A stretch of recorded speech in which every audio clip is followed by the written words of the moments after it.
ক্লাসে মানুষজন খুব কম থাকে এখন। হুম।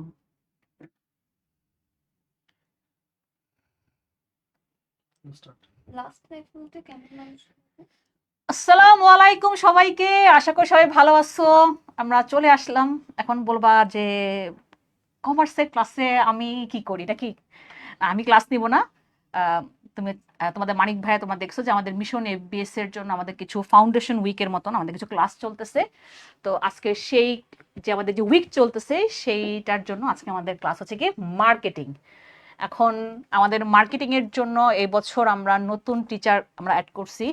সো তাকে আমরা আজকে পরিচয় করাই দিব, সেই জন্য আসলে আমি আর তোমাদের মানিক ভাইয়া প্রথমে আর কি ক্লাসটা আর কি শুরু করলাম।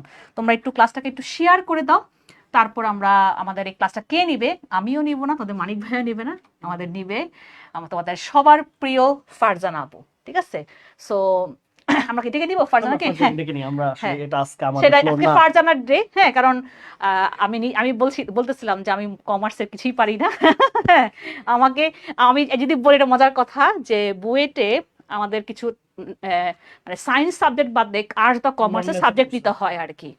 তো সবাই নিছে অ্যাকাউন্টিং, এখন আমাকে নিতে হবে অ্যাকাউন্টিং। আমি তো মানে মানে অ্যাকাউন্টিং, আমি যে ডেবিট ক্রেডিট বুঝতে বুঝতে আমার খবর হয়ে গেছিল। পরে আমার কাজিন, ও কমার্সের, ও বিবিএ পড়তো, তখন ওকে, তুই তুই আমার কাছে এসে বুঝে যায়। ও আমার পরে বুঝাই দিত। মানে বেশি ছিল না, 1 ক্রেডিট মনে হয় ছিল, 100 নম্বরের আর কি ছিল। তারপর আমি কোনো মতে আর কি বুঝা পরে পাশ করতাম। হ্যাঁ, এই জন্য কমার্স আমার আসলে ভয় লাগে। মানে আমাদের ছিল হচ্ছে স্ট্যাটিস্টিক্স আর হ্যাঁ, ইন্টারন্যাশনাল স্ট্যাটিস্টিক্স, আবার ওই যে মাইক্রো ইকোনমিক্স ছিল আমাদের একটা কোর্স। আচ্ছা, তাহলে আমরা মনে হয় ফারজানা একটু কোন ডিপার্টমেন্টে ছিল তুমি বলে দাও তাহলে। হ্যাঁ, আসসালামু আলাইকুম, কেমন আছো তোমরা সবাই? আমি শুরুতে আমার পরিচয়টা দেই। আমি ফারজানা রহমান। আমি বর্তমানে ঢাকা বিশ্ববিদ্যালয়ে ব্যাংকিং অ্যান্ড ইন্স্যুরেন্স বিভাগে পড়াশোনা করছি। আমি তোমাদের বেশ সিনিয়র, অলমোস্ট পড়াশোনা শেষের দিকে। তো ফারজানা যদি সিনিয়র বলে তাহলে আমি তো আরো সিনিয়র। হ্যাঁ, আমাদের নামের মিল আছে, ফারিয়া রহমান, ফারজানা রহমান। বোনের মতো। হ্যাঁ, হ্যাঁ। আমার মনে হয় আমরা ফারজানাকে ফ্লোর দিয়ে দিই। হ্যাঁ, যে ফারজানা তোমাদের কাছে মার্কেটিং ক্লাস নিবে, দেখো তোমার মার্কেটিং তোমার ক্লাসটা করো এবং প্লিজ তোমরা শেয়ার করো। আর যদি ফ্রি ক্লাস তোমরা আরো স্টুডেন্টকে সুযোগ করে দাও, যে তোমরা অনেকে আমরা দেখছি যে আমরা যখন ক্লাস নেই, যে যখন তো শেয়ার করে দাও অনেকের কাছে তার পৌঁছায়। যেমন আমরা যখন পরে ইনবক্স পাই যে আপু আপনারা এতদিন কোথায় ছিলেন, হইতে পারে ওর কাছে এই জিনিসটা পৌঁছাইতে পারে নাই। যখন আমরা অনেক শেয়ার দিব তখন দেখা গেছে যে অনেক স্টুডেন্টদের কাছে কিন্তু আমাদের এই ক্লাসগুলো শেয়ার হবে বা পৌঁছাবে। সো আমার মনে হয় আমি বিদায় নেই, আজকে ফারজানা শুরু করুক। যে আজকে আমাদের ফারজানা হচ্ছে মার্কেটিং এর উপর তোমাদের একটা ক্লাস নেবে। Okay, best of luck. Thank you.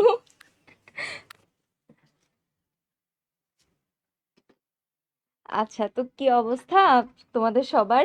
আহ আমি অনলাইনে আগে ক্লাস নেওয়া হয়েছে, অনেকদিন পর আমি আবার ক্লাস নিচ্ছে বলতে পারো।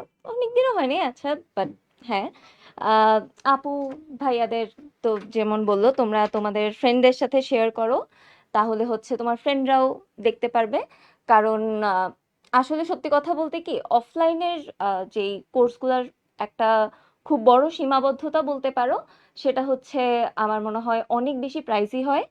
অ্যান্ড আরেকটা বড় কথা হচ্ছে, অনলাইনে বন্দি পাঠশালা যে সার্ভিসটা তোমাদেরকে প্রোভাইড করছে, এরকম সার্ভিস তোমাদের যদি অফলাইনে পেতে চাও তোমাদেরকে ঢাকায় আসতে হবে। সবার পক্ষে ঢাকামুখী হওয়াও সম্ভব না। আবার একটা কথা হচ্ছে, অনেক বেশি টাইম কনজিউমিং কিন্তু এই ব্যাপারটা। এই যে তুমি ঢাকায় আসবা, মানে অফলাইনে কোচিংয়ে যাবা আবার আসবা, তো এই টাইম কনজাম্পশন থেকে শুরু করে এই যে সমস্যাগুলোর কিন্তু তোমার সমাধান হচ্ছে একটা ভালো অনলাইনে এমন জায়গায় পড়া, যেখানে তুমি একদম অফলাইনের মতো সার্ভিস পাবা। বেস্ট ইনস্ট্রাক্টররা তোমার জন্য একদম কম্প্রিহেন্সিভ একটা ব্যবস্থা করবে। তো সেই রকমই একটা কোর্স নিয়ে আমরা আসছি।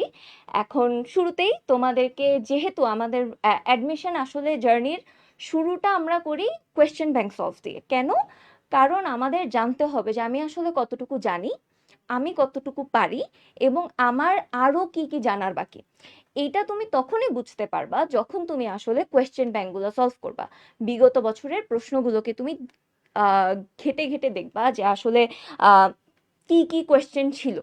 তো সেটার জন্য আমরা আজকে মার্কেটিং এর সি ইউনিটের যে গত বছরের, মানে বিগত বছরের যে প্রশ্নটা, আমরা এখন সেটা সলভ করব।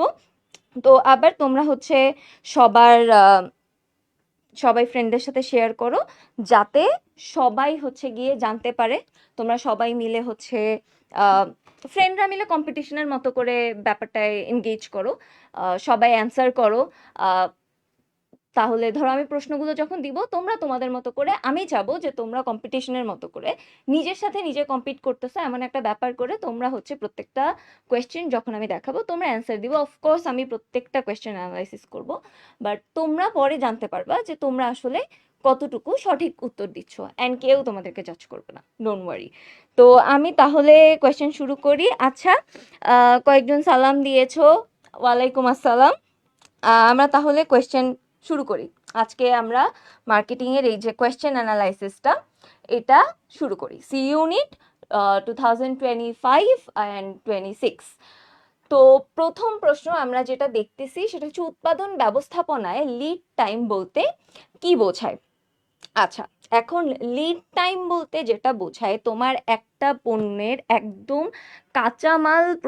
কাঁচামাল সংগ্রহ থেকে শুরু করে সেই পণ্যটা সরবরাহ করা পর্যন্ত পুরো প্রসেসটাকে তোমার বেসিক্যালি লিড টাইম বলে। এটার মধ্যে কাঁচামাল সংগ্রহ থাকে, তারপর তোমার উৎপাদন থাকবে, তারপর পণ্য প্রস্তুত করা থাকবে, অ্যান্ড তারপর সরবরাহ করা। সো বেসিক্যালি তাহলে আমার এখানে কাঁচামাল সংগ্রহ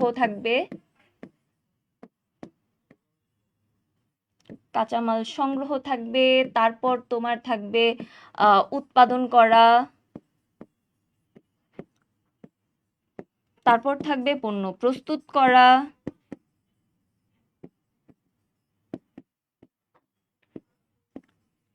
এন্ড তারপর থাকবে সব শেষে সরবরাহ করা।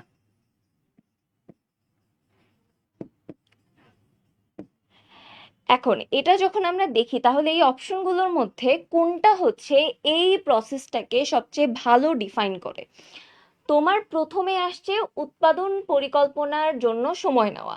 এখন তুমি যখন এটা দেখো, এটা প্রসেসটার একটা অংশ, এইটা কিন্তু লিড টাইমকে পুরোটাকে ডিফাইন করে না, এটা হচ্ছে উৎপাদনের একটা অংশ মাত্র। তাহলে আমার এটা হচ্ছে কি, আমার এটা অ্যান্সার না। আচ্ছা, সো তাহলে এটা আমার অ্যান্সার না। তাহলে তারপর আমরা সেকেন্ডটায় যাই, উৎপাদন সম্পাদনের জন্য সময় নেওয়া। এখন এটাও কিন্তু উৎপাদনের অংশ, এটাও কিন্তু আমার উৎপাদনের অংশ, এটা কিন্তু পুরো সময়টাকে কি ডিফাইন করে না। শেষে আসে পণ্য পরীক্ষার জন্য সময় নেওয়া, সেটা আসবে আমার পণ্য প্রস্তুতের একটা অংশ হতে পারে, কিন্তু সেটাও আমার লিড টাইমকে ডিফাইন করে না। লিড টাইম এই ক, খ, ঘ এই তিনটা অপশনের চাইতে অনেক বড়, ব্রড একটা কনসেপ্ট। এটা আমরা কোথায় এসে পাই? গতে। যখন আমরা দেখি যে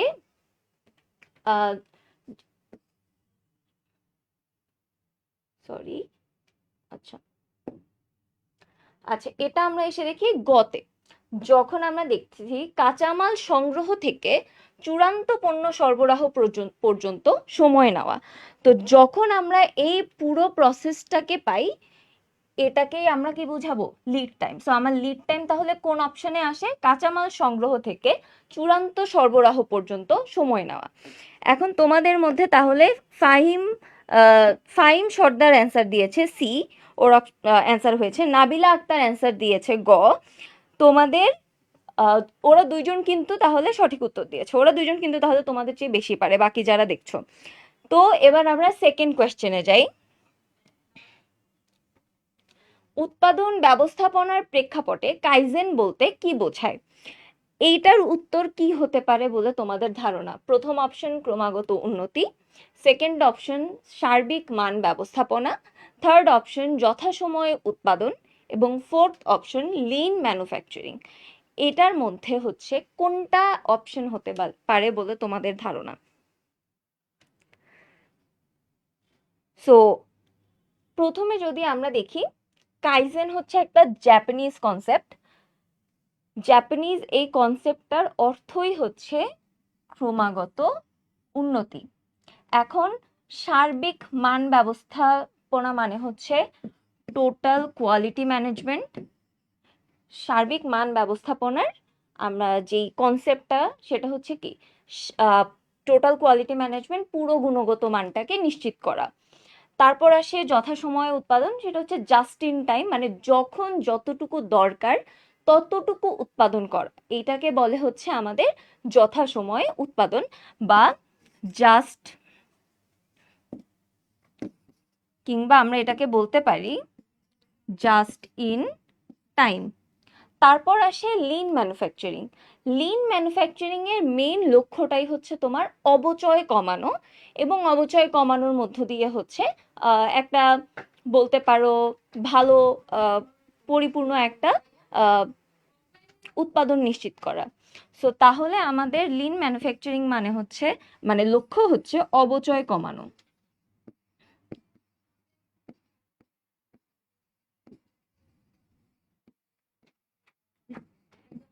তো এর মধ্যে শুধু ক্রমাগত উন্নতি, এই পার্টটা হচ্ছে আমাদের কাইজেন, বা এই কাইজেন দ্বারা বোঝায় ক্রমাগত উন্নতি, মানে আস্তে আস্তে তুমি বুঝবা যে কিভাবে তুমি প্রোডাকশনে উন্নতি করতে পারো, কিভাবে করলে আসলে তোমার প্রোডাকশন বেটার হবে, কিভাবে করলে তুমি ইফেক্টিভ প্রোডাকশন করতে পারবে, এটা আস্তে আস্তে বুঝতে পারা, এটাকেই তোমার এই কনসেপ্টটা মিন করে। এই কনসেপ্টটা একটা পার্ট হতে পারে লিন ম্যানুফ্যাকচারিং এর, কিন্তু লিন ম্যানুফ্যাকচারিং আর কাইজেন কিন্তু সেম না। লিন ম্যানুফ্যাকচারিং আর একটু ব্রড, যেহেতু এটা অবচয় কমানো, তার মানে এটার মধ্যে অনেক কিছু ইনক্লুডেড থাকবে যেটার মাধ্যমে তুমি অবচয় কমাতে পারবা। সো তাহলে কাইজেন মানে হচ্ছে আমাদের ক্রমাগত উন্নতি। আমরা দেখতেছি তানিয়া,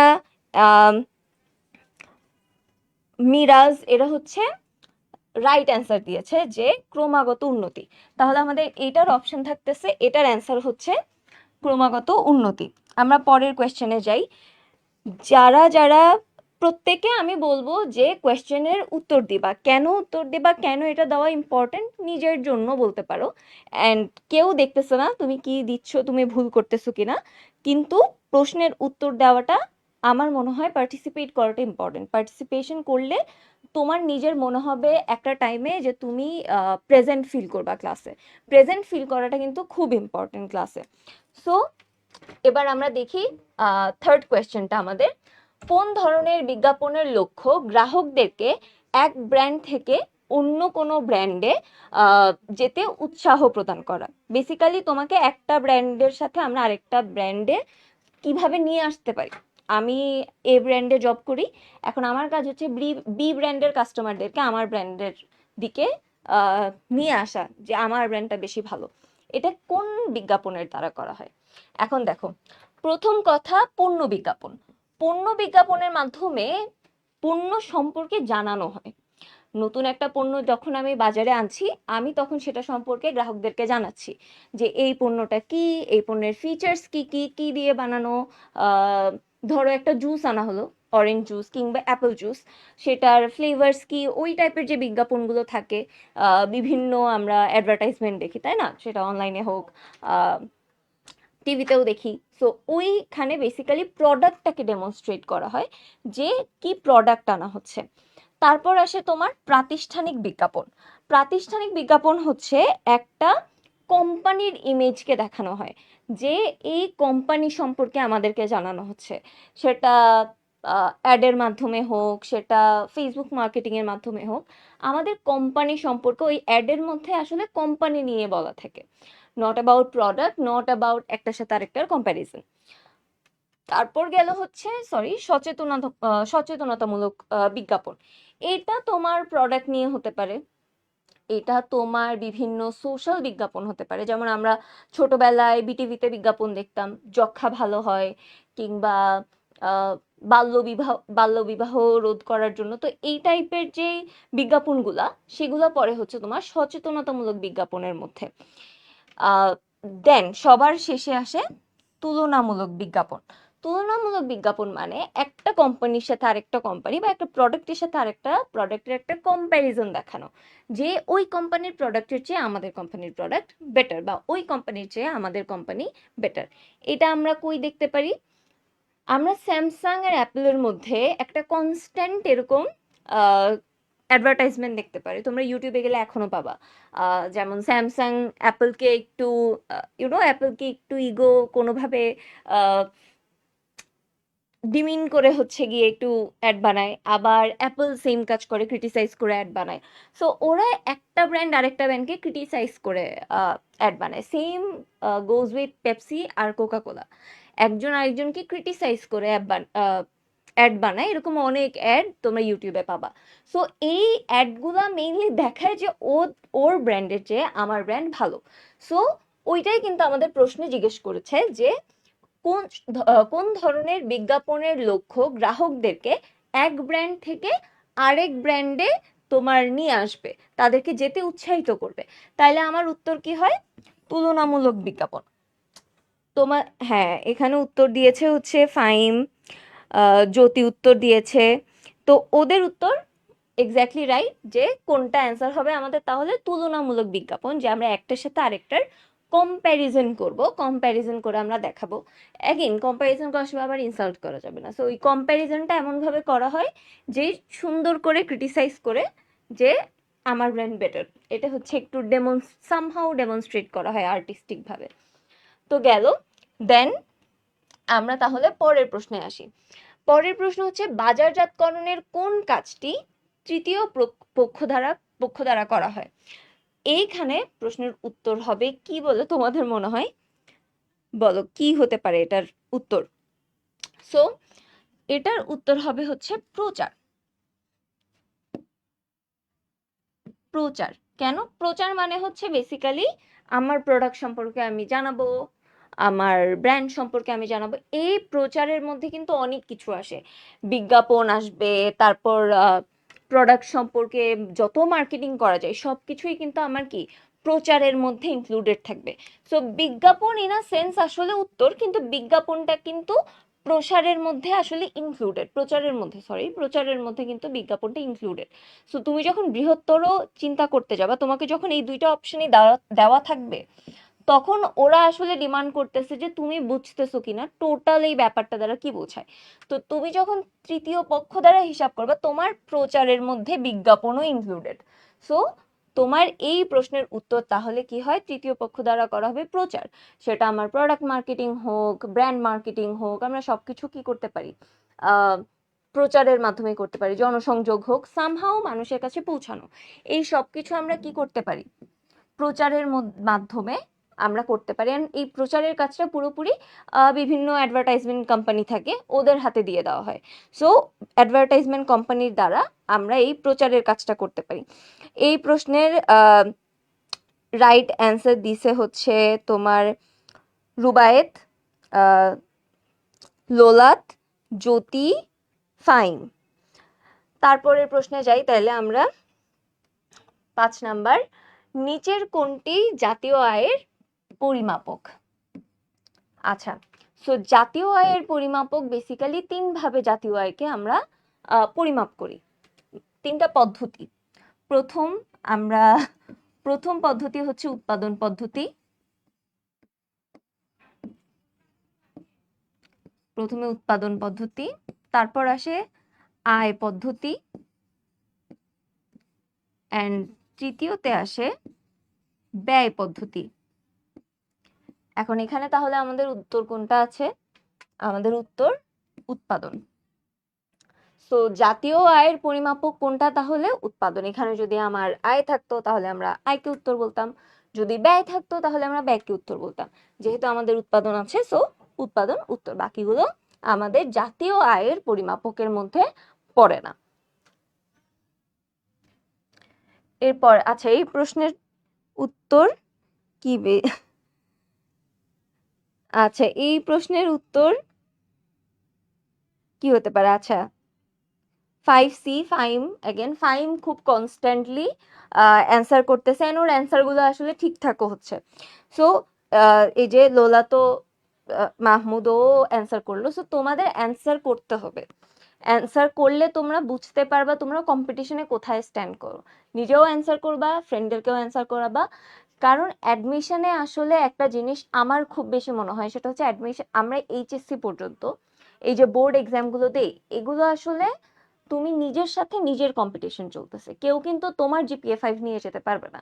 তুমি যদি প্রত্যেকটা এক্সামে জিপিএ 5 বলো কিংবা যেটাই বলো, তুমি যদি পাওয়ার মতো এক্সাম দাও, এনইটি পাও, সেটা তোমারই থাকবে, সেটা কিন্তু তোমার থেকে কেউ নিয়ে যেতে পারবে না, তোমার 80 মার্কস তোমারই। সো তোমার আগে কেউ চলে আসবে ব্যাপারটা এমন না। তুমি যদি প্রত্যেকটা সাবজেক্টে 80 কনফার্ম করো, তোমার জিপিএ 5 চলে আসবে। কিন্তু অ্যাডমিশনের ফেজটা কিন্তু পুরা ডিফারেন্ট। কেন ডিফারেন্ট? কারণ অ্যাডমিশনের ফেজে তোমার চেয়ে যদি কেউ ভালো করে, সে কিন্তু তার কিন্তু পজিশন চলে আসবে তোমার আগে, কারণ এখানে সিট কম। এখন তোমার সিট ধরো 900, সো এই 900 সিটের মধ্যে তোমার সিরিয়াল কোথায় পড়তেছে এটা কিন্তু ম্যাটার করে। সো এতদিন আসলে তোমার কম্পিটিশন তুমি ছিলা, কিন্তু এখন তোমার কম্পিটিশন কি পুরো বাংলাদেশ। পুরো বাংলাদেশের সি ইউনিটের যত কম্পিটিটর আছে, যত পার্টিসিপেন্ট আছে সবাই। সো তোমার ওই কম্পিটিশনে নিজেকে যতদিন তুমি না যাবা, তুমি আসলে বুঝতে পারবে না তুমি কোথায় স্ট্যান্ড করতেছো। সো তোমার এই জন্য কম্পিটিশনে এই টাইপের কম্পিটিশন বা যে কোনো ধরনের এই যে এমসিকিউ সলিউশন ক্লাসগুলোতে তোমার পার্টিসিপেট করা খুব দরকার। অ্যান্ড সবাইকে বলবাও পার্টিসিপেট করো। কেন বলবা? কারণ যাতে তুমি তোমার পজিশনটা ওদের কম্পারিজনে হলেও বুঝতে পারো, এটা খুব দরকার। আচ্ছা, আমরা পরের এমসিকিউতে যাই।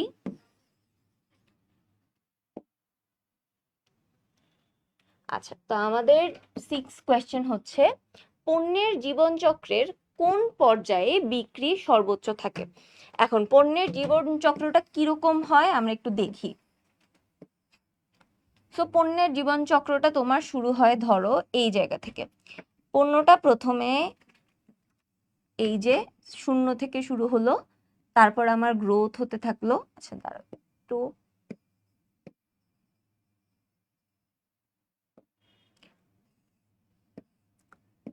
তো এখানে ধরো 0 থেকে শুরু হলো, এই জায়গায় এসে গ্রোথ হলো, তারপর এটা হচ্ছে একদম পরিপক্ক ফেজটা, এন্ড দেন আস্তে আস্তে পণ্যের ডিমান্ডটা একটু কমতে থাকে। যখন পণ্য মার্কেটে ম্যাচুরিটি হয়ে যায়, তখন অন্য পণ্যের ডিমান্ড চলে আসে, মার্কেটে নতুন পণ্য আসে, তখন নতুন পণ্যের ডিমান্ড হয়। এখন তুমি ধরো যে কোনো মোবাইল ডিভাইস বলতে পারো, তোমার সেম বাজেটের ডিভাইসগুলো কিন্তু কনস্ট্যান্টলি আপগ্রেড হয়। তো তুমি ধরো আজকে আমি একটা ফোন ইউজ করছি, এই যে আইফোন ধরো, এখন মার্কেটে ধরো 17 চলছে, এখন হয়তো মার্কেট ম্যাচুরিটি স্টেজে আছে। যখন মার্কেটটা নতুন একটা প্রোডাক্ট আসবে, ধরো 18 আসবে বা 19 আসবে, তখন এটার ডিমান্ড ফল করবে, কারণ তখন মানুষ নতুন ফোনটা নিতে যাবে। সো এই প্রোডাক্টের লাইফ সাইকেলের কিন্তু মিনিংই এটা। তোমার এইটা হচ্ছে সূচনা পর্যায়ে, তারপর আসে প্রবৃদ্ধি পর্যায়ে। এই জায়গায় একটা গ্রোথ থাকে প্রোডাক্টের, মানে ডিমান্ডের গ্রোথ থাকে, কিন্তু ডিমান্ড একদম বিক্রি সর্বোচ্চ, মানে তোমার ম্যাক্সিমাম বিক্রি হয় কোন ফেজে গিয়ে? এই ফেজে গিয়ে, এই যে পরিপক্কতা পর্যায়ে, এই ফেজে তোমার হচ্ছে প্রোডাক্টের ডিমান্ডটা সবচেয়ে বেশি থাকে। মানে ওই প্রোডাক্ট তখন একদম ম্যাক্সিমাম সোল্ড হয়, ওই প্রোডাক্টের তখন ম্যাক্সিমাম ডিমান্ড থাকে, ম্যাক্সিমাম সোল্ড হবে। তারপর যখন বাজারে নতুন পণ্য চলে আসবে, মানুষ আস্তে আস্তে ওই প্রোডাক্টের প্রতি, তোমার বলতে পারো ডিমান্ড বা ইচ্ছা ওই প্রোডাক্টের এটা কমে যাবে মানুষের মধ্যে, তখন হচ্ছে এই পর্যায়ে পতনটা হবে। তাহলে আমাদের এই যখন লাইফ সাইকেলটা যখন আমরা মাথায় রাখবো, এই লাইফ সাইকেলটা মাথায় রাখা হচ্ছে বেসিক্যালি বেশি ইম্পর্টেন্ট। তুমি যখন এই যে সূচনা করবা, এটাকে ধরবা সূচনা, তো এটা পুরোটা মাথায় রেখে তুমি যখন চিন্তা করবা, তখন দেখবা যে এই রিলেটেড যে কোনো প্রশ্ন তোমার অ্যান্সার করা সবচেয়ে সহজ হবে। তোমাকে যদি কেউ জিজ্ঞেস করে যে প্রোডাক্টের গ্রোথ বা বিক্রির গ্রোথ সবচেয়ে বেশি কোন স্টেজে হয়, তখন তুমি বলতে পারবে যে প্রবৃদ্ধি স্টেজে সবচেয়ে বেশি গ্রোথটা থাকে প্রোডাক্টের বিক্রির। অ্যান্ড পরিপক্কতা স্টেজে গিয়ে বেসিক্যালি একদম ম্যাক্সে থাকে, এর বেশি আর গ্রোথ হওয়া পসিবল না। সো আমাদের তাইলে এই প্রশ্নের উত্তর কি হবে? পরিপক্কতা পর্যায়। এই প্রশ্নের উত্তর সঠিক দিয়েছে তোমরা একজন বলছে স্যামসাংও নাই, আইফোনও নাই। আচ্ছা, বাকিরা যদি কম্পিটিশন করে এরকম স্যামসাং আইফোনের মতো কম্পিট করে, তাহলে ইনশাল্লাহ আমরা তখন ওদের এক্সাম্পলও নিয়ে আসবো। ক্লাস তো এখনো বাকি, ওদের এক্সাম্পল আমরা নিয়ে আসবো ক্লাসে, সমস্যা নাই। বাট অনেকে সঠিক উত্তর দিয়েছে, ফাহিম, মাহমুদ, রুবায়েত, মিরাজ, জ্যোতি, সবাই কি এই প্রশ্নের সঠিক উত্তর দিয়েছে। আর এই প্রশ্নটা তোমার সঠিক উত্তর খুঁজে পাওয়াটা কিন্তু খুব ইজি, যখন তুমি এই লাইফ সাইকেলটা পুরাটা মনে রাখবা, তখন তোমার জন্য এই প্রশ্নের উত্তর খুঁজে পাওয়াটা, চিন্তা করাটা একদম ইজি। তাহলে আমরা এই প্রশ্নের উত্তর পেয়ে গেলাম। পরের প্রশ্নে যাই। কার্যক্রমের ধারাবাহিকতা নির্ধারণ করার প্রক্রিয়াকে বলা হয়, এটা তোমাদের ধারণা কি? কি বলা হয়? রাউটিং, সময় নির্ধারণ, প্রেরণ নাকি পরিদর্শন? কোনটা তোমাদের মনে হয় যে এটার অ্যান্সার কি হতে পারে? আমি একটু চা খাই, তোমরা দেখি বলো। একজন জান্নাতুল বলছে সবকিছুরই দাম বৃদ্ধি পায় কিন্তু মানুষের দাম ছাড়া। সঠিক, মানুষের দাম, আসলে মানুষের দাম কেউ দেয় কেউ দেয় না, ডিপেন্ড করে তোমাকে কে কষ্ট দিছে, এটা হচ্ছে সবচেয়ে বড় কথা, তোমার দাম কে দেয় নাই। আচ্ছা থাক, আমরা ওই নিয়ে পরে আলোচনা করব, তুমি পার্সোনালি আলোচনা করিও এটা নিয়ে। এখন এই প্রশ্নের উত্তর কি হতে পারে বলে তোমাদের ধারণা? কার্যক্রম ধারাবাহিকতা নির্ধারণ করার প্রক্রিয়াকে কি বলে? আচ্ছা, প্রথমে আছে রাউটিং, তারপর সময় নির্ধারণ। এখন এখানে সবচেয়ে বেশি কনফিউশন অ্যারাইজ করতে পারে এই দুইটা অপশনের মধ্যে, রাউটিং অ্যান্ড সময় নির্ধারণ বা স্কেডিউলিং। এখন মানুষের বা শিডিউলিং, আচ্ছা কেউ আবার রেগে যাও না, শিডিউলিং। সো শিডিউলিং এ বেসিক্যালি তোমার যেটা করে, টাইম নির্ধারণ করে। ধরো আমি 7:15-তে ক্লাস নিব, আমি টাইম ঠিক করলাম, আবার কেউ বললো সে 9টায় ক্লাস নিবে, সেটা টাইম ঠিক করা হইলো যে কে কয়টায় ক্লাস নিবে, কে কয়টায় কি করবে।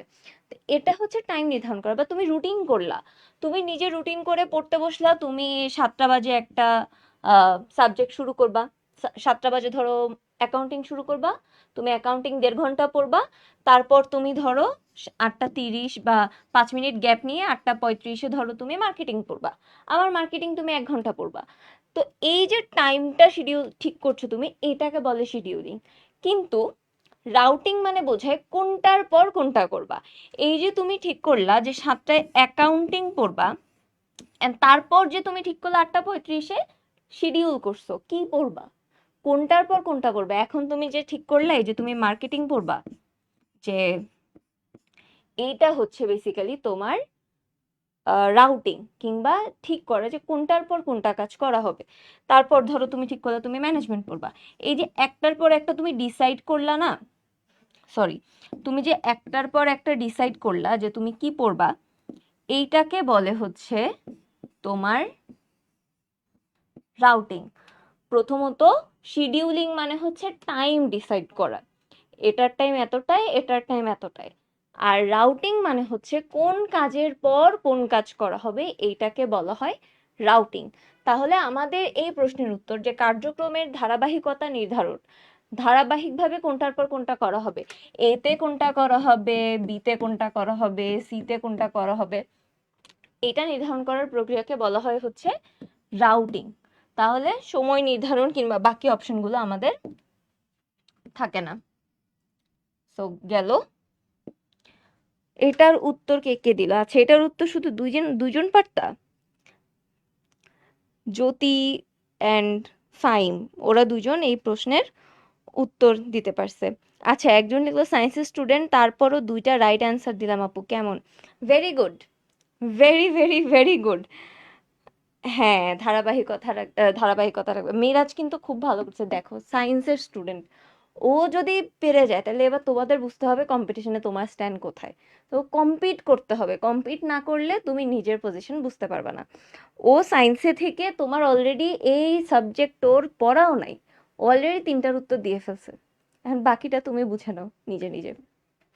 ওর কোয়েশ্চেন ডিফারেন্ট হলেও কিন্তু ও তোমাদের 3টা কিন্তু পারে, এবার বাকিটা বুঝে নাও। এখন মার্কেটিং, আমার মনে হয় মার্কেটিং আর ম্যানেজমেন্ট হচ্ছে ভালো করার জন্য সবচেয়ে বেস্ট অপশন।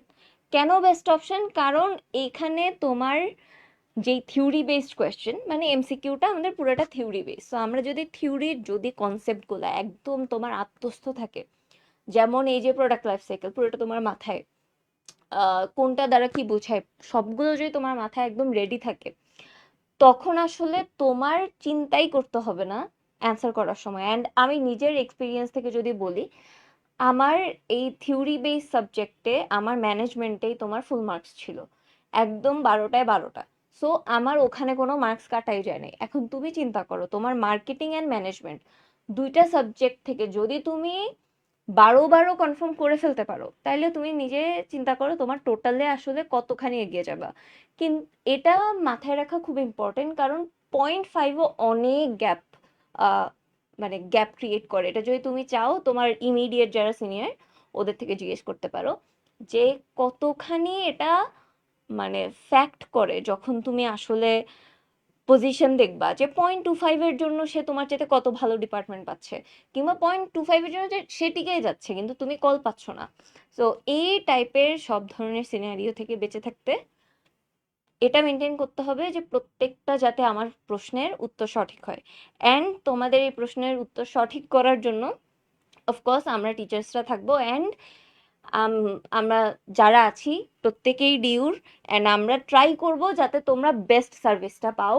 তোমরা একদম এই প্রত্যেকটা কোয়েশ্চেন যাতে ঠিক হয়, এটা আমরা আমাদের সাইড থেকে সর্বোচ্চ চেষ্টা করব। সো সেই জন্য আমাদের কোর্সটা এখনো সময় আছে আর্লি বার্ড ডিসকাউন্টে জয়েন করে ফেলার। সো কোর্স ফি কিন্তু 2600 টাকায় তোমরা জয়েন করে ফেলতে পারো। এখনো আর্লি বার্ড ডিসকাউন্ট আছে আমি বলে দিচ্ছি, পরে কিন্তু আর থাকবে না। সো তাড়াতাড়ি জয়েন করে ফেলো আমাদের কোর্সে। আমরা যত দ্রুত সম্ভব কোর্সটা লঞ্চ করে দিব, অ্যান্ড আমরা ক্লাসেস শুরু করব যাতে পিছিয়ে না যাও। তুমি যদি টাইমলি একদম শুরু থেকে ক্লাসেস না করো, তুমি কিন্তু অন্যদের তুলনায় পিছিয়ে যাবা। এটা কিন্তু হতে দেওয়া যাবে না, কারণ প্র্যাকটিস করতে হবে, ক্লাসেস করতে হবে, that would make you perfect.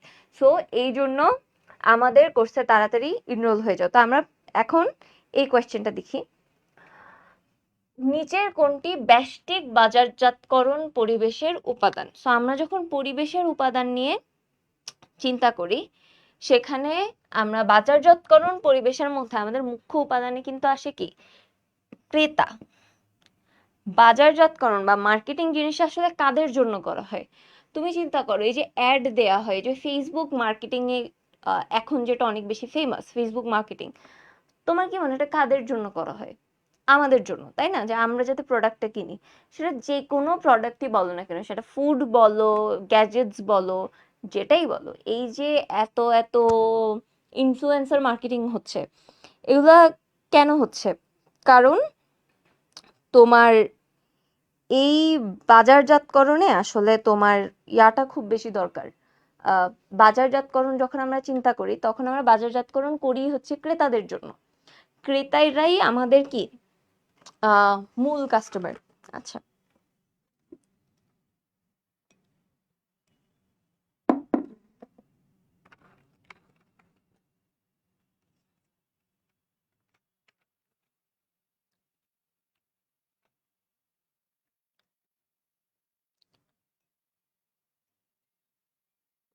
আচ্ছা, এখানের উত্তর দেখলাম কেউ কেউ ঘ বলছে। আচ্ছা, 3জন রাইট দিয়েছে, ভেরি গুড। কেউ কেউ আচ্ছা, একজন ঘ বললা। আচ্ছা, এখানে একটা ইয়া দেখো, ব্যষ্টিক পরিবেশের যখন আমরা উপাদান চিন্তা করি,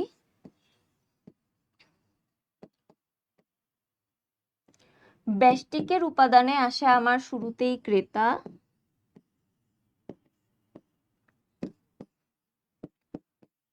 তোমার আমার তারপর আসবে হচ্ছে কোম্পানি,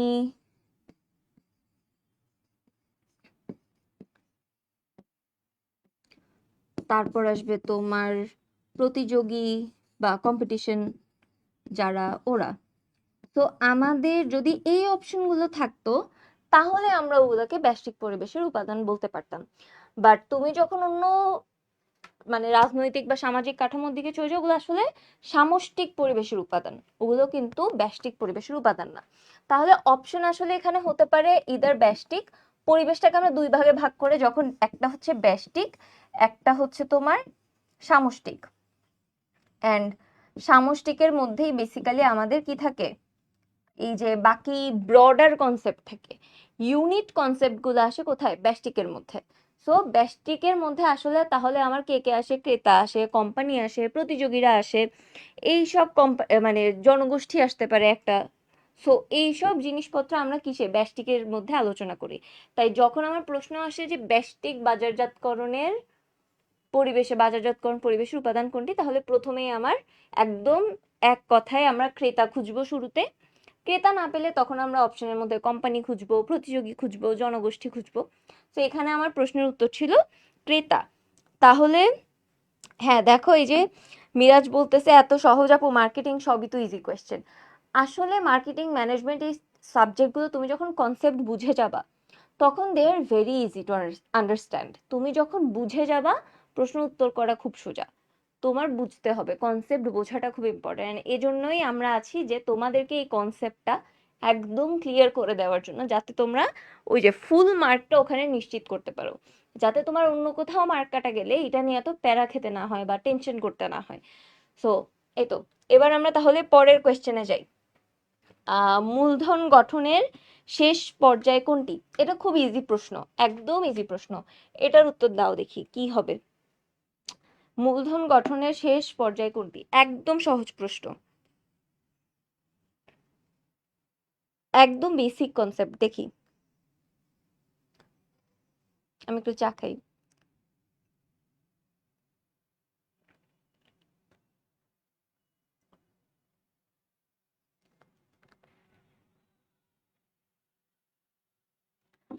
স্নেহা আপু আছে, স্নেহা আপু হচ্ছে ম্যানেজমেন্ট নিবে এবার। কারণ তোমার স্নেহা আপু যদি ম্যানেজমেন্ট মার্কেটিং দুইটাই নিতে যায় একটু প্রেশার পড়ে যায় একজনের জন্য এত কিছু কভার করা। সো সবাই যদি এক একটা কোর্সেই আমরা, তাহলে ধরো প্রেশারটা কম হয়, সবাই তার বেস্টটা দিয়ে সেই কোর্সটা নেওয়ার চেষ্টা করতে পারে।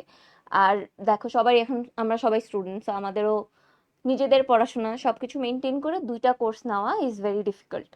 তো ওর জন্য ও স্টিল অনেক অনেক দিন পড়ানোর চেষ্টা করছে। সো এখন যেহেতু একটু মানে সুযোগ পাওয়া গেছে আরেকজনকে আনা যায়, সো এই জন্য স্নেহা আপুর কষ্টটাকে একটু কমিয়ে দিতে আমি আসলাম। স্নেহা আপু থাকবে, স্নেহা আপু আছে তোমাদের জন্য। আহ স্নেহা আপু ম্যানেজমেন্টে থাকবে ইনশাল্লাহ। আচ্ছা, সো এটার উত্তর একজন দিলা বি, দুজন দিলা বি, একজন সি দিলা, আর একজন দিলা ডি। আচ্ছা, আহ মূলধন গঠন এই কনসেপ্টটা আমরা শুরুতে বুঝি। মূলধনটা কিভাবে গঠন হয়? প্রথমে তোমার আয় হয়, তাই না? যে কোনো এটা তো আমরা সবাই ক্লিয়ার যে প্রথমে আমার কি আসে, আয় আসে। আমাদের কোম্পানির হোক, ব্যক্তিগত হোক, প্রতিষ্ঠানের হোক, আয় প্রথমে নিশ্চিত করবো আমরা কি, আয়। তুমি আয় থেকে একটা পোর্শন হচ্ছে ব্যয় করো, আর একটা পোর্শন সেভ করো, তাই না? ধরো তুমি কোথাও টিউশন করো, টিউশন থেকে তোমার 2000 টাকা মান্থলি আসলো, ঠিক আছে? তো তুমি সেখান থেকে ধরো একটা পোর্শন তোমার ব্যয় থাকে, যে এগুলো তোমার কস্টিং করতেই হবে, যেমন তোমার টিউশনে আসা যাওয়া, সেটার একটা কস্ট থাকে। তারপর তুমি সব কস্টিং বা তোমার নিজের একটু ঘোরাফেরার জন্য একটা কস্টিং রাখো। তারপর ধরো মাসে তুমি ওই 2000 টাকা থেকে 200 টাকা সাইড করে রাখো। এইটাকে বলে হচ্ছে তোমার সঞ্চয়। তাহলে আয়ের পরের স্টেপটা কি হয় আমাদের? সঞ্চয়। আমাদের আয়ের পরের স্টেপটা আসলে আসে সঞ্চয়, ঠিক আছে?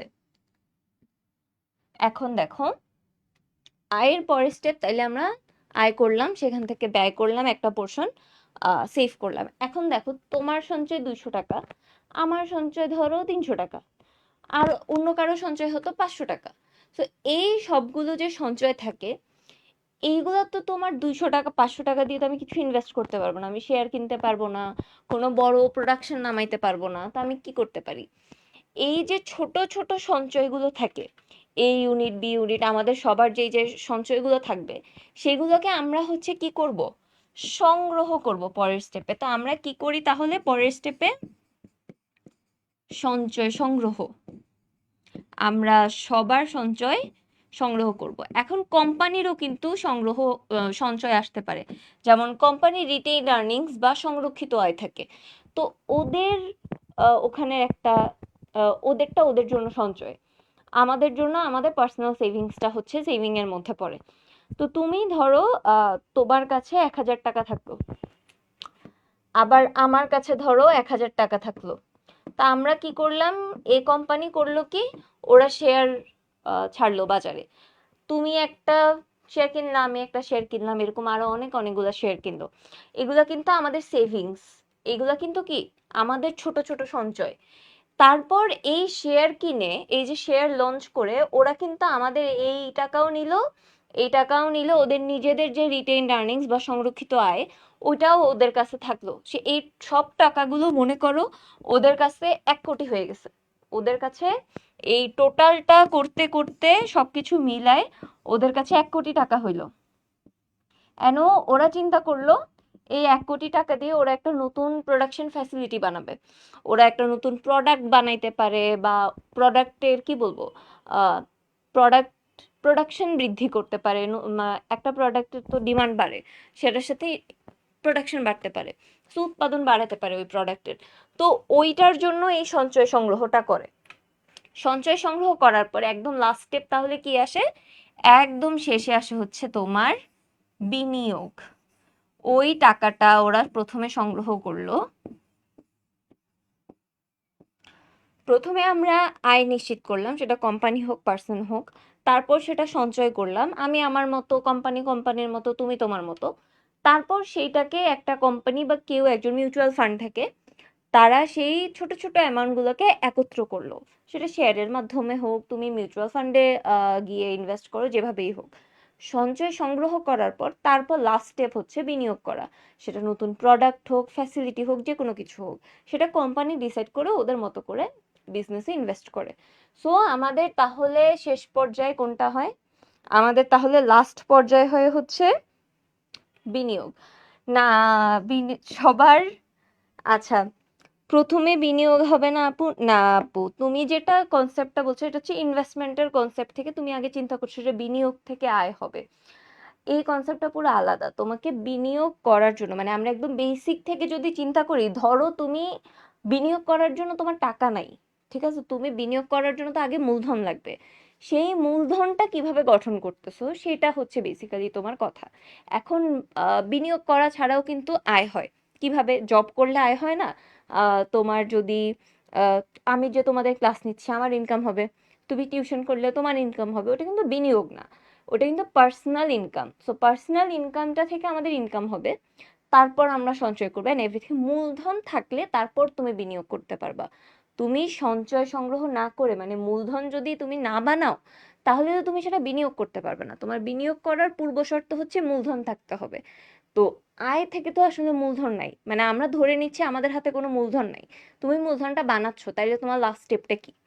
এখন মূলধন বানানোর জন্য তার মানে আমার হাতে 1 টাকাও নাই, আমি প্রথমে নিজের ইনকাম অ্যাড করব, তোমার ইনকাম অ্যাড করব, কোম্পানি থাকলে ওদের ইনকাম অ্যাড করব, সব অ্যাড করে তারপর আমরা চিন্তা করব যে এটাকে এবার আমরা কিভাবে ইনভেস্ট করা যায়। তো লাস্ট একদম, হ্যাঁ, ভেরি গুড। এই যে সায়েন্স থেকে এসেও বুঝে যাচ্ছে, তাহলে তোমাদের জন্য ব্যাপারটা আরো সহজ যারা মার্কেটিং অলরেডি পড়ছো। তো আমাদের তাহলে লাস্ট স্টেপ থাকে কি, মূলধন গঠনের শেষ পর্যায়ে হচ্ছে বিনিয়োগ। আমরা ধরে নিচ্ছি আমাদের হাতে 1 টাকাও নাই, এখন আমরা মূলধন কিভাবে গঠন করব? আমরা মূলধন গঠন করার জন্য প্রথমে আয়, সবার ইনকাম হবে, সেটা থেকে সেভিংস হবে, সেভিংস থেকে সেই সেভিংস কালেক্ট করব, অ্যান্ড দেন সেটাকে ইনভেস্ট করে দিব। সো এই প্রশ্নের সঠিক উত্তর হবে কি, বিনিয়োগ। আচ্ছা, আমি অযথা জিনিসগুলো ইরেজ করে দেই, আর তোমাদের মেইন স্টেপটা থাকলো যে হুম তোমাদের মেইন স্টেপটা থাকলো যে আয়, সঞ্চয়, সঞ্চয় সংগ্রহ, অ্যান্ড দেন বিনিয়োগ। এটা 1, এটা 2, এটা 3, অ্যান্ড এটা লাস্ট স্টেপ। তারপরের প্রশ্নে যাই তাহলে আমরা। বাজারজাতকরণ গ্রাহকদের জন্য কি সৃষ্টি করে? মার্কেটিং আসলে কি সৃষ্টি করে? তোমাদের এই অপশন থেকে কি মনে হচ্ছে, মার্কেটিং কি সৃষ্টি করতে পারে? অ্যাকচুয়ালি কি বানায় তোমার জন্য, আমার জন্য, আমরা যা মানে অ্যাজ আ কনজিউমার, আমাদের জন্য এই মার্কেটিংটা দিয়ে আমরা কি জানতে পারি, কি লাভ হয় আমাদের?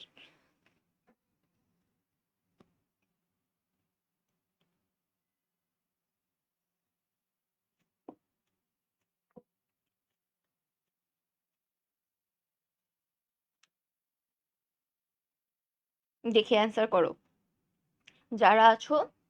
কি মনে হয় তোমাদের মার্কেটিং থেকে আসলে কি হয়? এটা কিন্তু খুব ইজি। তুমি যখন চিন্তা করবা যে এই জিনিসগুলো কোথা থেকে, মানে কোনটা কোথা থেকে আসে, তখন তুমি বুঝতে পারবে যে মার্কেটিং দিয়ে আসলে এখানে কি হইতে পারে? মার্কেটিং বা বাজারজাতকরণ থেকে কি সৃষ্টি হয়?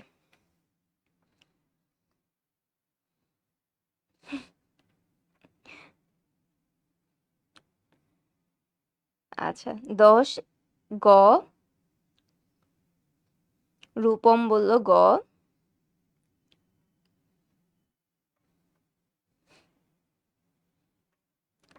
তারপর তোমা বলল গ। আচ্ছা, প্রথমে চিন্তা করো পণ্য কোত্থেকে আসে? পণ্য আসে উৎপাদন থেকে। পণ্য তো মার্কেটিং বানায় না। মার্কেটিং বা বাজারজাতকরণ কি পণ্য বানায়? পণ্য তো বানায় না। পণ্য আসে কোত্থেকে? যখন উৎপাদন করা হবে কাঁচামাল থেকে কিছু একটা, কাঁচামাল থেকে উৎপাদন হয়ে হচ্ছে আমাদের কি আসবে? পণ্য আসবে। তাহলে আমাদের পণ্য আসে কোত্থেকে? উৎপাদন থেকে। সেবাটাও কিন্তু সর্ট অফ আমরা মানে উৎপাদন করার সাইডেই নিয়ে গেলাম আমরা, ধরো সেবাটা আমাদের সার্ভ করতে হবে, সেটার পুরো একটা প্রিপারেশন থাকে, কিন্তু সেটা বাজারজাতকরণ কখনো কি সেবা বানাতে পারে না। বাজারজাতকরণ কিভাবে সেবা বানাবে? সেবা তোমার দিতে হবে, যে মানুষটা সেবা তোমাকে প্রদান করবে ওর ট্রেনিং নিতে হবে, সেই প্রোডাক্ট সম্পর্কে জানতে হবে, বা সার্ভ করার জন্য তার ওভাবে প্রিপেয়ার হতে হবে। ধরো ব্যাংকিং সেবা, ব্যাংকিংটা একটা সেবা। সো তোমাকে যে ব্যাংক অফিসারের কাছে যাবা, ওর জানতে হবে যে তোমাকে এই সার্ভিসটা কিভাবে প্রোভাইড করা হবে। তো ওর ওই নলেজটা থাকতে হবে, তারপরও তোমাকে সেবাটা দিতে পারবে। তাহলে নলেজ থেকে আমার এখানে সেবা আসবে। উৎপাদন ছাড়া আমি পণ্য তো আনতে পারবো না। বাজারজাতকরণ শুধু মার্কেটিং করে গেলে কি পণ্য নিজে নিজে আসবে? আসবে না। এই যে আমি তোমাদের ধরো ক্লাস নিব, যে আমি যদি ক্লাস রেকর্ড না করি বা লাইভ না নিই, শুধু মার্কেটিং করলে কি নিজে নিজে ক্লাস আসবে? আসবে না। তাহলে আমার এই যে প্রোডাক্টটা, ক্লাস যদি আমি প্রোডাক্ট ধরি, এটা তখনই আসবে যখন আমি সেই প্রোডাক্টটা আসলে তোমাদেরকে দিব বা রেডি করব আমি তোমাদের জন্য। সো পণ্য সেবা দুইটাই কি উৎপাদন করতে হবে বা রেডি করতে হবে। আর এখানে তো এই পণ্য সেবা একসাথেই দেওয়া হলো। সো এটার মধ্যে একটাও আসলে আমাদের অ্যান্সার না। মার্কেটিংটা কি করে? একটা ভ্যালু ক্রিয়েট করে। কিভাবে? তোমার আমার মধ্যে ওই প্রোডাক্ট সম্পর্কে একটা জানার ইচ্ছা তৈরি করে, বা আমাদের মনে হয় ওই প্রোডাক্ট আমার দরকার। আমার কাছে একটা প্রোডাক্টের ভ্যালু ক্রিয়েট করে, যে ধরো অ্যাপল যদি ওদের মার্কেটিং করতে পারে যে ওরা এক্সক্লুসিভ অ্যান্ড এভরিথিং, তাহলে ওরা আমার কাছে একটা ভ্যালু ক্রিয়েট করে আস্তে আস্তে, যে আচ্ছা ওদের প্রোডাক্ট তো অনেক এক্সক্লুসিভ, এটা আমার কাছে ওদের ভ্যালু। সো এই ভ্যালুটা ওরা বেসিক্যালি ক্রিয়েট করতে পারে তোমার মার্কেটিং এর মাধ্যমে। সব প্রোডাক্টের কাহিনী এটাই। তোমার আমাদের মধ্যে চাহিদা ক্রিয়েট করে, একটা ভ্যালু বানায় যে আচ্ছা এই প্রোডাক্টটা ট্রাই করে দেখতে হবে। সো প্রোডাক্ট থাকলে তারপর মার্কেটিং, যখন সেটার ভ্যালু আমাদের মধ্যে ক্রিয়েট হবে। সো বাজারজাতকরণের মেইন কাজ হচ্ছে ভ্যালু ক্রিয়েট করা। পণ্যও না, সেবাও না, বাজারজাতকরণ আমাদের মধ্যে কি ক্রিয়েট করতে পারে? ভ্যালু ক্রিয়েট করতে পারে। প্রোডাক্টটা নিয়ে পণ্যের একটা ভ্যালু আমাদের মধ্যে ক্রিয়েট করবে, প্রোডাক্ট কোনো ক্রিয়েট করতে পারবে না। আচ্ছা, হ্যাঁ, মিরাজ খুব লজিক্যালি চিন্তা ভাবনা করে অ্যান্সার ক্রিয়েট করতেছে যে কি হইতে পারে। আচ্ছা, আহ, হ্যাঁ, এখন এখানে একটা ব্যাপার, যেমন তোমার এরকম উত্তর কিন্তু থাকে মিরাজ, যেখানে ক খ দুইটা মিক্স করে ঘতে যেটা হয় ওটা অ্যান্সার, কারণ তোমার ক রাইট খ রাইট। সো ওরা কি করে, ট্রিক করার জন্য দুইটাকে একসাথে করে ঘতে একটা অপশন দেয়। সো ওইটা তোমার ঘতে অ্যান্সার করতে হবে তখন, যে ঘ, ওই যে আমরা মাল্টিপল কোয়েশ্চেনে যেভাবে অ্যান্সার করি, এমসিকিউতে যেভাবে অ্যান্সার করি না কিছু, যে ক খ 1 ও 2 2 3 1 2 3 কিছুটা ওইরকম ব্যাপারটা। তো এই জন্য হচ্ছে এখানে এই জিনিসটা কয়। বাট হ্যাঁ, তুমি যখন চিন্তা করবা, বাজারজাতকরণ কখনো প্রোডাক্টও তোমাকে এনে দিতে পারবে না, সার্ভিসও এনে দিতে পারবে না। তোমার প্রোডাক্টের সার্ভিসের জন্য সেটাকে প্রোডাকশনই করতে হবে, তারপর প্রোডাক্ট আসবে, রেডি করতে হবে, নলেজ আসবে, তারপর সেবা আসবে। তোমার কখনো নিজে নিজে এগুলো ক্রিয়েট হবে না। বাজারজাতকরণ যেটা করতে পারে, আমাদের মধ্যে প্রোডাক্টের একটা নলেজ ক্রিয়েট করতে পারে। আমরা প্রোডাক্টের সম্পর্কে যখন জানবো, আমাদের মধ্যে প্রোডাক্টের জন্য একটা চাহিদা বা ভ্যালু ক্রিয়েট হবে। আচ্ছা, সো আশা করি আমি এই কোয়েশ্চেনটা তোমরা বুঝছো, অ্যাজ 2-3 জন তোমরা নিজে থেকেই অ্যান্সারটা রাইট দিছো। বাকি যারা ভুল জানতা বা ভুল বুঝছো, কোনো প্যারা নেই। আমরা তো আছি, ক্লাসেস হবে, আমরা আরো বেশি আলোচনা করবো এগুলো নিয়ে। আপাতত এটার অ্যান্সার কি তাহলে হয়? ভ্যালু। আমরা পরের আহ প্রশ্নে যাই। সো পরের প্রশ্নটা হচ্ছে উৎপাদন ব্যবস্থাপনায় লেআউট দ্বারা কি বোঝায়? লেআউট শব্দটি দ্বারা কি বোঝায়? লেআউট দুই ধরনের হয়, ঠিক আছে? লেআউট হতে পারে দুই ধরনের। আরে মিরাজ সেরকম, মাশাল্লাহ। হ্যাঁ, আচ্ছা, নাইস। মিরাজ ওর পজিশন নিয়ে বললো, মাশাল্লাহ। সো এরকম হয় কোয়েশ্চেন আসলে তোমার অ্যাডমিশনে অনেক বেশি, আমার মনে হয় যে অনেকে আসলে ঝরে যায় নেগেটিভ মার্কিং এর জন্য। কারণ আমার মনে হয় সঠিক উত্তরটা জানতে পারা খুব ইম্পর্টেন্ট। তুমি যে আন্দাজে এইচএসসি কিংবা বোর্ড এক্সামে যেটা হয়, আমাদের তো নেগেটিভ মার্কিং থাকে না, যা ইচ্ছে একটু দাগাই দিয়ে আসি, ভুল করে লেগে গেলেও পারে, মানে এরকম একটা ব্যাপার যে আহ কিছুটা অপু 10-20 করেও ঠিক হয়ে যাইতেও পারে, you never know, at least marks তো কাটবে না।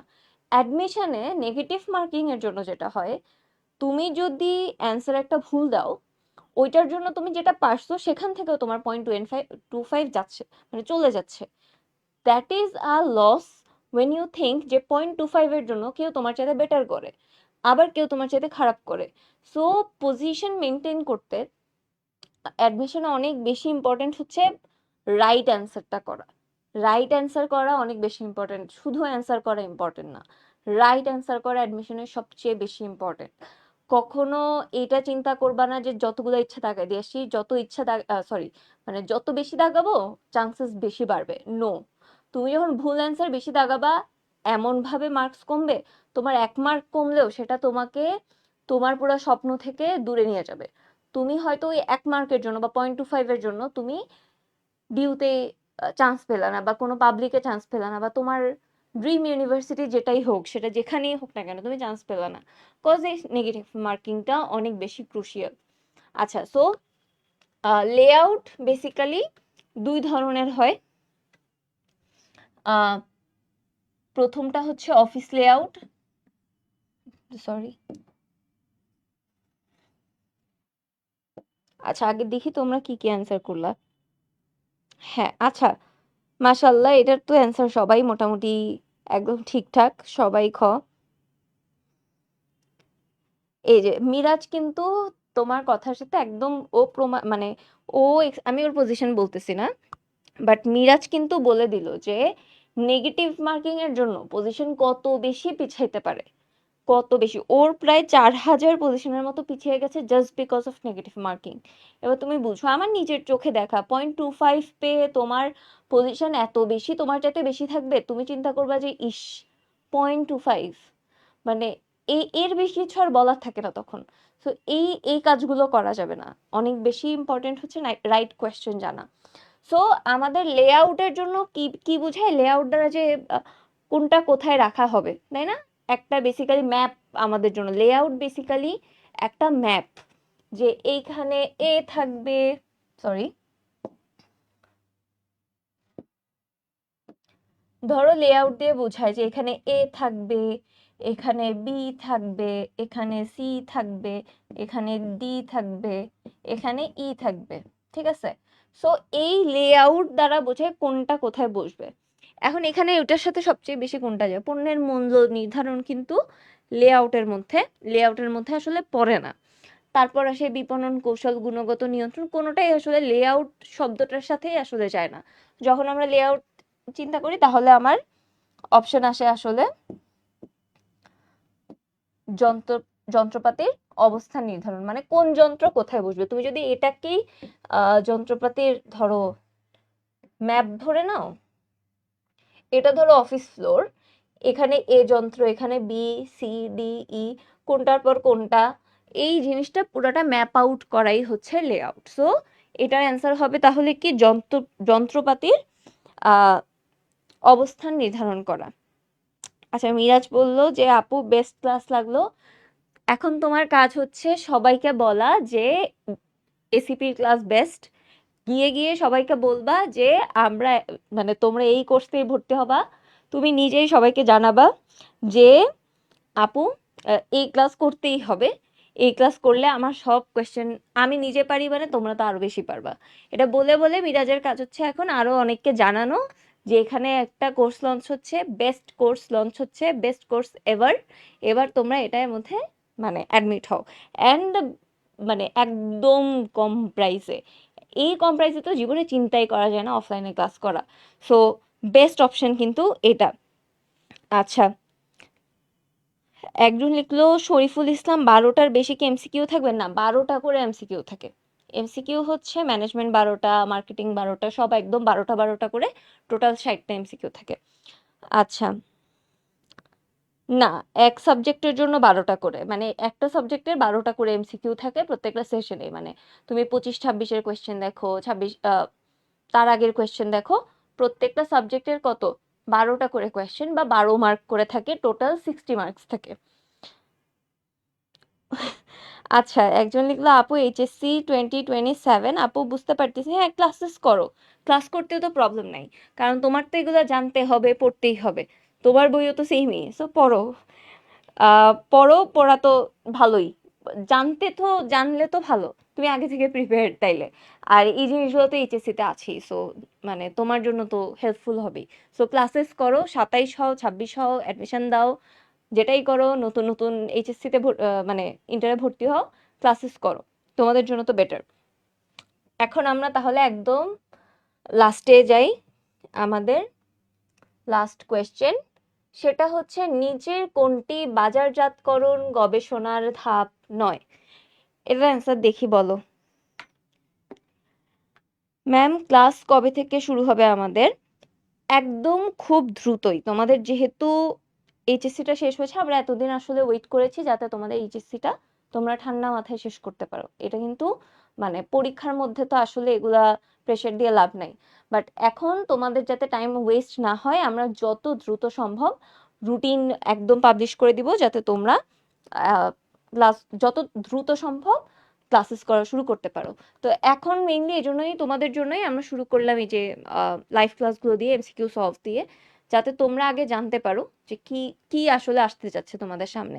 সো ক্লাসেস শুরু হওয়ার আগে আমি বলবো যে সবাই সবার ফ্রেন্ডদেরকে জানাও যে এখানে একটা কোর্স আছে যেখানে খুব ভালো করে ওরা ক্লাসেস নিচ্ছে, লাইভ ক্লাসগুলো সবাইকে শেয়ার করো, দেখুক সবাই, অ্যান্ড তোমরা সবাই এনরোল করো তাড়াতাড়ি। আর এখন পর্যন্ত কিন্তু আর্লি বার্ড ডিসকাউন্টটা আছে, সো তোমাদের ডিসকাউন্ট তাড়াতাড়ি জয়েন করে যেতে হবে ডিসকাউন্ট পেতে। ডিসকাউন্ট কিন্তু আর বেশি দিন নেই, সো খুব জলদি, এখন করছি মাত্র 2600 টাকা, সো খুব জলদি এনরোল করো, খুবই জলদি এনরোল করো, আমরা দ্রুত ক্লাস শুরু করে দিব, যত দ্রুত সম্ভব আমরা হচ্ছে ক্লাসেস শুরু করে দিব। সো তোমাদের তাড়াতাড়ি প্রিপারেশনে এগিয়ে থাকতে, সবার চাইতে এগিয়ে থাকার জন্য কি করতে হবে, আমাদের আগে আগে ক্লাসেস শুরু করতে হবে।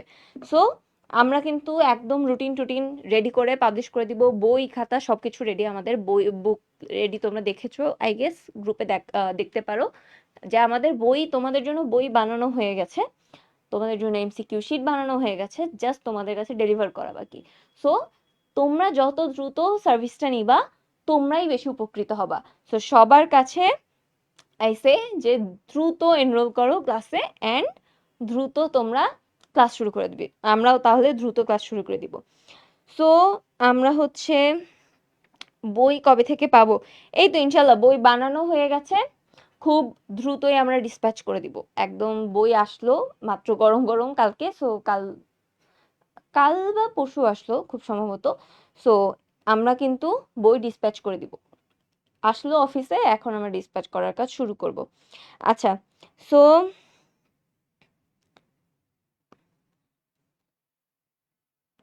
আচ্ছা সো আমরা লাস্ট এটাই দেখি, অনেকে অ্যান্সার দিয়েলো যে অপশন এ বাজারজাতকরণ গবেষণার ধাপ 9 কোনটা, সেটার উত্তর অনেকে দিল অপশন এ। আচ্ছা, সো প্রথমে বাজারজাতকরণের ধাপগুলো কি কি, মনে করো তো গবেষণার ধাপ কি কি, বাজারজাতকরণ গবেষণার ধাপ কি কি, এটা একটু চিন্তা করো তো যে কি কি ছিল বাজারজাতকরণ গবেষণার ধাপ। বাজারজাতকরণ গবেষণার ধাপ কিন্তু 5টা, বলে দেই কি লিখি, 5টা গবেষণার ধাপ। সো কি কি এই 5টা ধাপ কি কি হতে পারে? প্রথম ধাপই আসলে সমস্যা চিহ্নিতকরণ,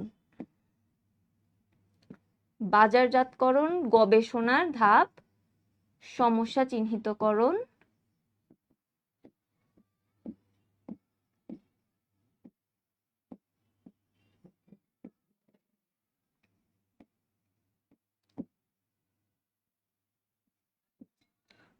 তারপর আসে হচ্ছে তোমার সমস্যা চিহ্নিতকরণের পর আমাদের কি করতে হবে, পরিকল্পনা করতে হবে যে এখন আমরা কি করব,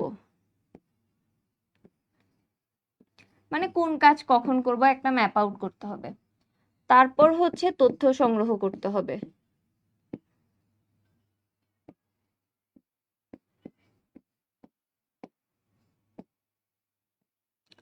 তারপর আমাদের করতে হবে বিশ্লেষণ বা অ্যানালাইসিস, এন্ড সবার শেষে আমাদের ফলাফলটা আমরা পাবো। ঠিক আছে, ফলাফল পাবলিশ করা বা যেটাই বলো। সো আমাদের বেসিক্যালি তাহলে 5টা যে স্টেপ, প্রথম স্টেপেই তাহলে আসে সমস্যা চিহ্নিতকরণ, যে গবেষণার মধ্যে আমরা প্রথমে কি করব। সো প্রথমে আমরা সমস্যা চিহ্নিতকরণ, তারপর আমরা সেটা নিয়ে পরিকল্পনা করব যে কিভাবে সমস্যাটা সলভ করব, একটা একটা করে আমরা চিন্তা করি। তারপর আমরা তথ্য সংগ্রহ করব, যে তথ্য মানে পরিকল্পনার মধ্যেই আমাদের আসবে কিভাবে তথ্য সংগ্রহ করবো এন্ড এভরিথিং। তথ্য সংগ্রহ করব, সেটাকে আমরা বিশ্লেষণ করব। এটা বেসিক্যালি রিসার্চ স্টেপের মতো। প্রথমে একটা সমস্যা চিহ্নিত করতে হবে, তারপর সেটা নিয়ে আমরা ডিসাইড করব কোনটার পর কোনটা স্টেপ আসবে, তারপর তথ্য সংগ্রহ করতে নামবো, তথ্য সংগ্রহ করে তারপর সেটাকে বিশ্লেষণ করব, এন্ড দেন আমাদের একটা রেজাল্ট আমরা পেয়ে যাব। তাহলে আমাদের বাজারজাতকরণ গবেষণার এই যে গবেষণার ধাপটা তাহলে কি থাকতেছে না, ক্রেতার চাহিদা বিশ্লেষণ। আমাদের তাহলে অপশনে উত্তর হচ্ছে না, মানে আমাদের তাহলে অ্যান্সার থাকতেছে না হচ্ছে কি এখানে, ক্রেতার চাহিদা বিশ্লেষণ। তাহলে আমরা এই তো আমাদের সি ইউনিটের 25-26 এই এক বসায় তোমাদের 25-26-এর যত কোয়েশ্চেন ছিল সলভ করা হয়ে গেল। অ্যান্ড তুমি যদি চিন্তা করো এই 25-26-এর কোয়েশ্চেন থেকে তোমাদের হয়তো আরো অনেক বেশি কোয়েশ্চেন তোমরা এখন সলভ করতে পারবা, কারণ তোমরা বেসিক অনেক কিছু এখন জানো। এই যে বাজারজাতকরণের 5টা স্টেপ জানো, এখন তোমাকে যদি জিজ্ঞেস করে প্রথম স্টেপ কি তুমি জানবা, লাস্ট স্টেপ কি তুমি জানবা। সো এইখান থেকে কয়টা এমসিকিউ করা যায় শুধু একটা জায়গা থেকে তুমি চিন্তা করো। সো ওই হিসেবে তুমি এখন 12টা কোয়েশ্চেনের 12টা কনসেপ্ট জানো, ওই কনসেপ্ট থেকে আরো 100টা কোয়েশ্চেন করা যাবে, তুমি সেই 100টা কোয়েশ্চেনের অ্যান্সার জানো। তো এইভাবে হচ্ছে তোমার বেসিক্যালি সিদ্ধান্ত নিতে হবে যে তাড়াতাড়ি তোমরা এই সার্ভিসটা চাও কিনা। এইভাবে হচ্ছে তোমরা বেসিক্যালি আমরা এইভাবে তোমাদেরকে প্রিপেয়ার করব যাতে তোমরা সবগুলো কোয়েশ্চেনের অ্যান্সার বেসিক্যালি রাইট দিতে পারো। আমাদের মূল ফোকাস থাকবে তোমাদেরকে রাইট সার্ভিস প্রোভাইড করা, এমনভাবে ক্লাসেসগুলো সাজানো যাতে তোমরা ফুল অ্যান্সার করতে পারো। সো ফুল রাইট অ্যান্সার করতে তোমাদের 12 আউট অফ 12 নিশ্চিত করতে উই আর হিয়ার, আমরা আছি, আমরা থাকবো।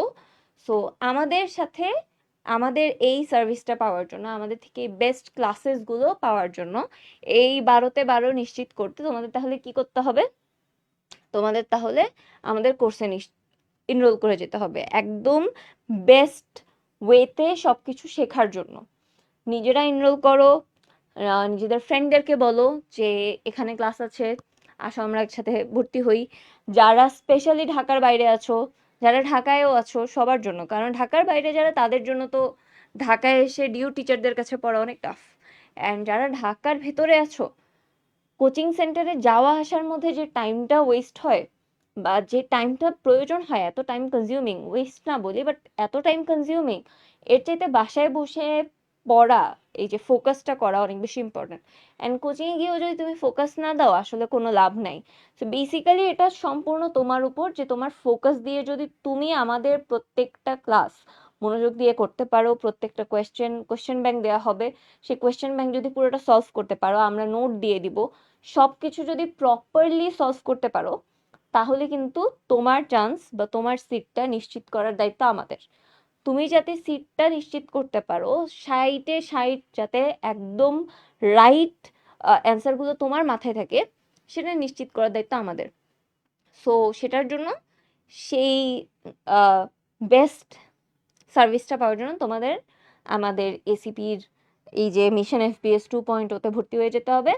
সো মিশন এফপিএস 2.0 যত দ্রুত তোমরা এনরোল করবা তত দ্রুত আমরা ক্লাসেস রুটিন দিয়ে দিব, আমরা খুবই দ্রুত আমরা শুরু করবো। আর এখনই কিন্তু খুব অল্প সময়ের জন্য আমাদের আর ডিসকাউন্টটা পাবা। সো 2600 টাকা অনেক, বাকি 400 টাকা কিন্তু মানে ডিসকাউন্ট মানে অনেক কিছু, একটা বার্গার খাওয়া যাবে। সো 2600 টাকা এখনের জন্য তোমরা বেস্ট সার্ভিসটা পেতে জলদি জলদি এনরোল করে ফেলো। আজকের জন্য কিন্তু আজকের ক্লাস এখানেই আমরা শেষ করতেছি। অ্যান্ড আমরা বলবো প্রত্যেকটা তোমরা যত বেশি পারো নিজেরা এনরোল হও, ফ্রেন্ডদেরকে বলো, সবাই মিলে আমরা চেষ্টা করব যে বেস্ট যাতে আমরা প্রিপারেশনটা নিতে পারি। সো এই তো আজকের জন্য আমাদের ক্লাস এখানেই।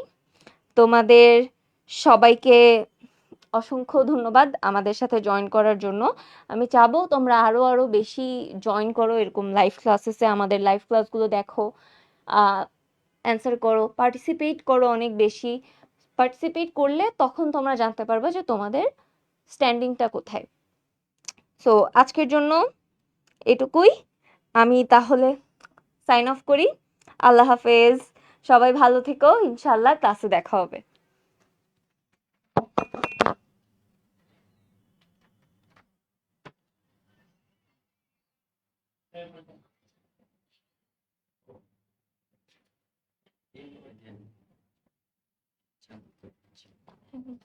ওই যে লাইভ এন্ড, হ্যাঁ ওখানে এন্ড করে ইয়া দিয়ে, এই যে মাউস দিয়ে